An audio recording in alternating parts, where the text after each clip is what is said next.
Vážená pani predsedajúca, kolegovia, kolegyne, vážený pán minister, myslím si, že nemá zmysel opakovať to, čo povedala Veronika Remišová. Ja by som len vypichol možno jeden návrh, ktorý je súčasťou tohto návrhu, a to je zriadenie rady. Rady pre štátnu službu, v ktorej v paragrafe 12 v bode 1 hovoríme, že zriaďuje sa rada ako, a počiarkujem, nezávislý koordinačný a monitorovací orgán na ochranu princípov štátnej služby. A keď potom čítame ďalej, tak sa dozvieme, že čo je tá nezávislosť. A to ma na to mrzí, že hráme sa tu so slovíčkami a tvárime sa, že zrazu tu robíme radu, kde sa budú môcť dotknutí ľudia obrátiť a nezávisle niekto o nich bude rozhodovať, ale v skutočnosti, keď si prečítame, že akým spôsobom sa rada kreuje, tak je to čisto de facto politický orgán. Lebo tak, ako je napísané v návrhu zákona, rada má 5 členov. Členmi rady sú predseda rady a ďalší 4 členovia rady. Predseda rady riadi činnosť rady, najmä zvoláva a vedie rokovania rady. A teraz členov rady volí a odvoláva Národná rada nadpolovičnou väčšinou hlasov prítomných poslancov. Následne sa rozoberá, kto tých kandidátov prípadných navrhuje. Už tam je vidieť, že keď jednoducho navrhuje výbor Národnej rady, ktorý určí Národná rada, no jasné, keď má raz napríklad súčasný stav, koalícia väčšinu v každom jednom výbore, tak nenavrhne opozičného kandidáta. Navrhne si koaličného kandidáta.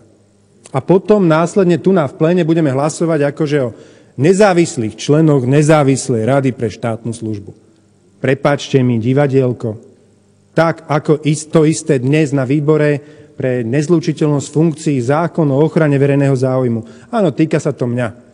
Tvárime sa, že chránime verejný záujem? Nezávislý orgán rozhoduje, zabezpečuje spravodlivý proces?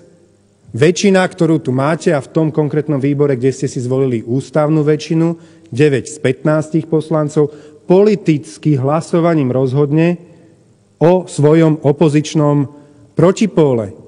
Ako ja mám nárok na nezávislý proces, spravodlivý proces, keď máte v tom výbore väčšinu? Ako môžete vy tvrdiť, aj vy, pán minister, že idete predkladať a zriaďovať radu pre štátnu službu, ktorá bude chrániť zamestnancov v štátnej správe, aby nezávisle dohľadala na ich práva, keď to bude vašou koalíciou ovládaný výbor navrhovať kandidáta a následne ho tu vaša väčšina v pléne bude voliť ako člena tejto rady a na 7 rokov. Čiže zjednodušene chcem povedať o tomto zákone môj pocit, iba idete zabetónovať svojich ľudí na úradoch tak, aby ich potom následne vaši ľudia, a keď sa aj náhodou vymení vláda, aby ich tam chránili, aby sa nič nezmenilo.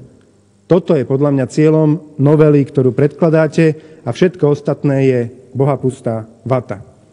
Čo som ja od Smeru očakával, bolo možno niečo, čo urobil jeden odvážny človek pred 40 rokmi v Singapúre.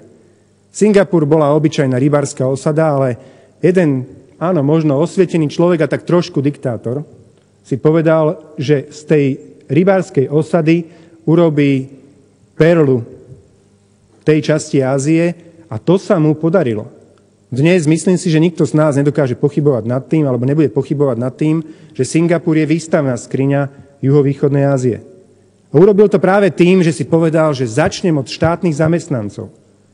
Že ja chcem, aby pre štát slúžili tí najlepší z najlepších. A ja tých ľudí najlepších zaplatím. Budú mať špičkové platy a ľudia sa v Singapúre v tej rybárskej osade budú biť o to, kto bude robiť pre štát. A toto spravil ako prvý krok. Čo to spôsobilo, dnes vidíme na tom Singapúre. Toto som ja očakával od vás. Odvahu povedať, že chceme mať v štátnej správe najlepších ľudí, ktorí sú k dispozícii na trhu. Nie tí, ktorí zostanú, ale najlepších. Že im umožníme ich profesionálny rast, že budú vedieť, že keď budú dobrí, že oni budú vedúci oddelenia, že oni budú vedúci sekcie, že z neho raz bude minister. Že má nárok na postup, na kariérny postup, či na úrade, možno toho ministra som nemal povedať, že bude šéfom úradu. Vy napriek tomu nerobíte preto nič. Napriek tomu nerobíte pre takýto cieľ absolútne nič. Naďalej to bude o tom, že kto si vytvorí koalíciu, a teraz to je jedno, že aj keď niekedy vznikne z opozície súčasnej vládna moc, naďalej nezabraňujete tomu, aby vedúcich na týchto úradoch sa naďalej dosadzovali, aby sa títo vedúci dosadzovali čisto po politickej línii. Aby pani Lašáková si v Bystrici povedala, koho si dosadí na daňový úrad a na pozemkový úrad a na neviem ešte aký úrad. Ďalší, každý z vás, je tu nejaký okresný predseda, si povie zase v tom svojom okrese, koho si dosadí. Jednoducho toto je tá zvrátenosť, ktorú v štátnej správe máme a ktorá je veľmi škodlivá. Ambíciu toto zmeniť vôbec nemáte.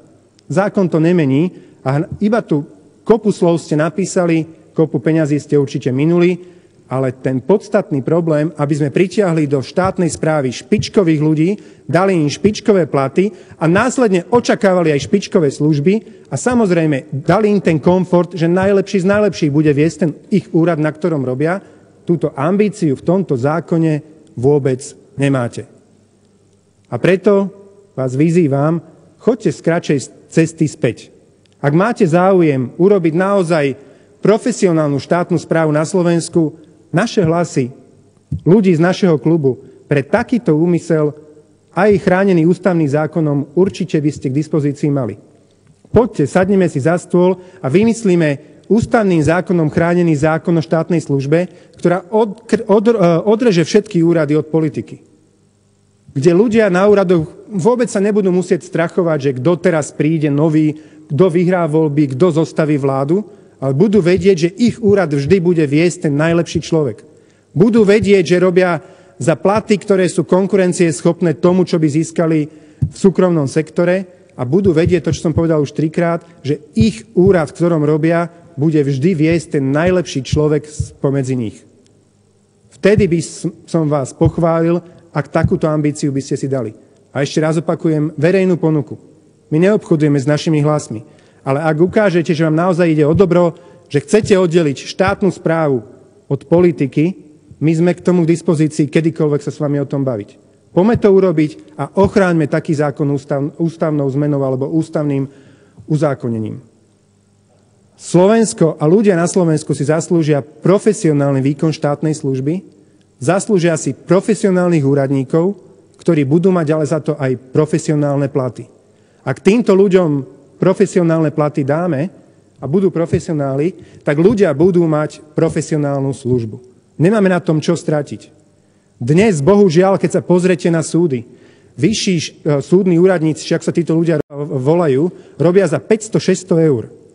Robili by ste vy túto prácu, ktorá je pätinová z toho, čo dostávajú sudcovia? Veľakrát, ktorí robia v podstate de facto tú istú prácu, ako robia sudcovia? Robili by ste to vy? Na rukách by sme mali nosiť vyšších súdnych úradníkov, že ešte odtiaľ z tých súdov neodišli. Vy si ale nekladete ambíciu týmto ľuďom dať aj dvojnásobné platy. Mali by ste lepšie spravované súdy. Mali by ste rýchlejšie rozhodovanú spravodlivosť a ľudia by sa rýchlejšie k tej spravodlivosti dostali. Nie. Vy ste si dali jedinú ambíciu, akože formou nezávislej rady pre štátnu službu zabetonovať svojich ľudí tam na veky a ochrániť ich pred prípadnou zmenou politickej garnitúry. Ale našou ambíciou spoločnou by malo byť, tak ako opakujem možno po 5-krát, aby na úradoch robili tí najlepší z najlepších za špičkové platy a ľudia, aby odchádzali z úradov s pocitom špičkovej služby.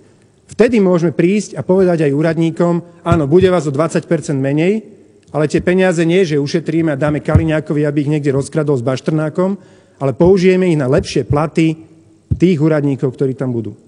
Ešte raz hovorím, posledný krát a tým končím, naša verejná ponuka na to, ak chcete naozaj sprofesionalizovať štátnu službu, na to, aby sme si k tomu spolu sadli a ochránili zamestnancov v štátnej službe ústavným zákonom, kedykoľvek sme ochotní sa s vami o tom baviť.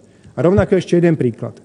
Keď chceme a zároveň sa pozeráme na výber daní na Slovensku, aj keď Kažimír tu môže hovoriť, že jak sa nám zlepšuje, ale zlepšuje sa nám z toho, že teda nie sme poslední, že sme druhý od konca vo výbere DPH. Alebo tretí, že sa tam striedame s Gréckom a Rumunskom, inokedy s Bulharskom. Z 27 krajín sme tretí od konca vo výbere DPH. Jednoducho, my potrebujeme na daňových úradoch špičkových úradníkov. Dnes tam tí ľudia mnohí majú nahádať zločincov typu Bašternák za 700-800 eur. Majú si špiniť prsty s takýmito ľuďmi a riskovať, že im povie, že mu tam dá devinu priloží k hlave. Jednoducho nebude to robiť za ten plat. Ak chceme, aby nám daňové úrady vybrali možno o 2 miliardy ročne viac, a to by sme boli iba na priemernej úrovni, ako vyberajú dane ostatné priemerné daňové úrady v rámci Európskej únie, v prvom rade musíme zaplatiť tých ľudí. Keď tí ľudia budú vidieť, že nemá 700, 800 eur mesačne, ale že bude mať 1500, 2000, dramaticky sa nám to vráti cez to, že vyberieme 2 miliardy eur navyše a práve od týchto podvodníkov, od podobných Baštrnákov, Kaliňákov a podobných. Keď máme odvahu a chcete urobiť Slovensku dobre, sme otvorení takejto debate. Na vaše vystúpenie, pán poslanec, zareagujú dve pani poslankyne s faktickými poznámkami. Pani poslankyňa Remišová, nech sa páči. Ďakujem. Žiaľ, ako podotkol kolega Igor Matovič, tento zákon veľkú ambíciu nemá. Ja keď som ho čítala prvýkrát, tak som si hovorila, že mala som pocit, že to je taká povinná jazda.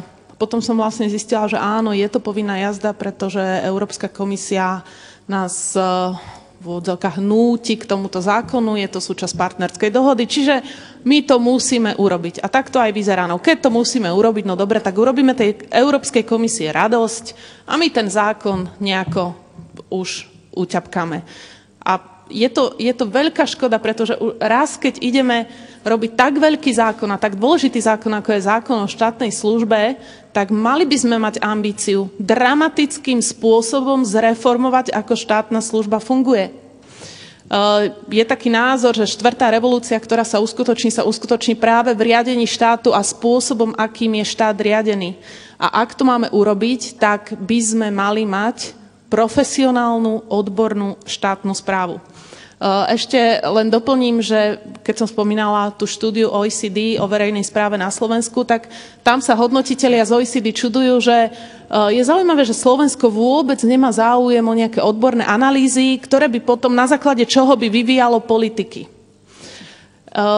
A že není to zvyk, všetky ostatné krajiny robia rozhodnutia, politické rozhodnutia, hlavne na základe odborných analýz. No, my sme začali zakladať tieto inštitúty, Inštitút finančnej politiky, vzdelávacej politiky na Ministerstve životného prostredia, to ideme založiť. Ale tak sa mi zdá, že tá vôľa zobrať do úvahy nejaké odborné analýzy, napríklad to vidíme pri Ministerstve dopravy, tá je minimálna. A to tiež potom súvisí s motiváciou. Chceme pritiahnuť najlepších analytikov, ale keď nám dajú tú analýzu, tak sa potom na ňu v podstate politici vykašľú. Takže mrzí ma to, ale je to... Pani poslankyňa Jurinová. Ďakujem veľmi pekne. Áno, pri troške dobrej vôle môžeme vidieť pri čítaní tohto zákonu snahu o nastolenie poriadku v štátnej službe, o nastavenie pravidiel fungovania všetkých zamestnancov v štátnej službe. Ale ja som naozaj pri prezeraní toho materiálu dúfala, že v tom nájdem jasné pravidlá odpolitizovania a skutočnej profesionalizácie štátnej služby. Bohužiaľ, toto aj ako sme z úst kolegov počuli, sa naozaj týmto zákonom nedeje. A beriem to takisto za veľkú premrhanú šancu. O tomto zákone ste hovorili už pred 2 rokmi, minimálne pred 2 rokmi. A verím tomu, že radšej ste mohli ešte ďalšie 2 roky počkať a pripraviť niečo poriadne ako zákon, ktorý len betónuje svojich politických nominantov. Pán poslanec Matovič, chcete reagovať na faktické poznámky? Nech sa páči. Ďakujem pekne za vaše reakcie, len chcel som to nestihol všetko prečítať, že vlastne jak sa naša vládna moc ide tváriť, teda že keď tam zvolí s týmto zákonom Radu pre štátnu službu, aký to bude teda nezávislý koordinačný a monitorovací orgán, tak ja som tam spomenul iba to, že vlastne príslušný výbor, v ktorom má koalícia väčšinu, navrhne kandidáta, potom väčšinovo táto Národná rada bude voliť prvého člena. Ďalšieho navrhne verejný ochranca práv, ktorého táto koalícia bude čoskoro si voliť. Takže takisto to bude ich človek, takže znova ich nominant, ktorého si následne väčšina tu nás volí. Ďalšieho predseda Najvyššieho kontrolného úradu, ktorého si Smer v minulom volebnom období spolu s Frešom takisto zvolil. Štvrtého poradný orgán vlády v oblasti mimovládnych organizácií a rozvoja občianskej spoločnosti. Ten, ktorého si vláda vyberie, znova koalícia. A A 5. nominant má byť z Konfederácie odborových zväzov Slovenskej republiky, ktorí vieme, že majú podpísanú družbu s dominantnou vládnou stranou. Takže naozaj čisto potemkináda, kde sa tu hráme na to, že tu bude niečo nezávislé a v skutočnosti to bude 5 nominantov, ich nominantov, ktorých tu väčšina v Národnej rade znova ich ľudí, z ktorá je zložená z ich ľudí, si zvolí a budeme sa všetci tváriť, ako tu máme Radu pre nezávislú štátnu službu, ktorá bude chrániť zamestnancov v štátnej správe. Čisto zabetonovanie ich nominantov na to veľmi, veľmi mrzí. A veľmi ma mrzí to, čo som teda hovoril aj vo vystúpení, že nemáme tú ambíciu, aby sme mali tých najlepších zamestnancov v štátnej správe, aby sme im dali špičkové platy, aby nám odtiaľ neodchádzali, alebo aby tí špičkoví ľudia, ktorí tam robia, aby nerozmýšľali nad tým, že kedy sa vyskytne príležitosť niekde v súkromnom sektore. Týchto ľudí systematicky odtiaľ štveme preč, nechávame súdnych úradníkov a zamestnancov finančnej správy robiť zálmužny a potom sa čudujeme prípadom Baštrnák.